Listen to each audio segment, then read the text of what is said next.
د نکاح پیغام. حضرت ابو هريره رضی الله تعالی عنہ فرمایي چې رسول الله صلی الله علیه وسلم او فرمایله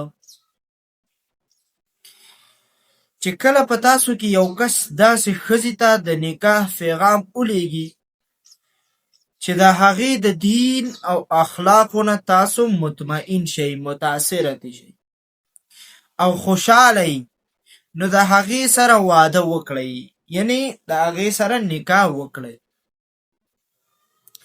کو تاسو داسې ونه کړئ نو په ځمکه به لویه فتنه او فساد دا خور شي. د ترمذي حدیث دی. د نکاح دپاره اجازت ځکه رسول الله صلی الله علیه وسلم فرمایي د واده کړې شوې ښځې نکاح د هغې د مشورې نه بغیر مه کوئ، او د پیغلې نکاح د هغې د اجازت نه بغیر مه کوئ. خلکو تپوس وکړو چې د پیغلې اجازت به څه وي یا رسول الله؟ رسول الله صلی الله علیه وسلم وفرمایله د هغې خاموش کېدل، یعنی پیغلې ښځې نه تاسو چې هغې سره نکاح ولګوئ نو چې هغه غلې شوه، خاموشه شوه، نو ومنه دا چې دغه سړی خوښ دی. د هغې د اجازت نښه څه ده؟ هغه به خاموشه وي. په نکاح کې برکت، یعنی نکاح برکت څه دی؟ د دې خیر او برکت پکې شته کو نشته؟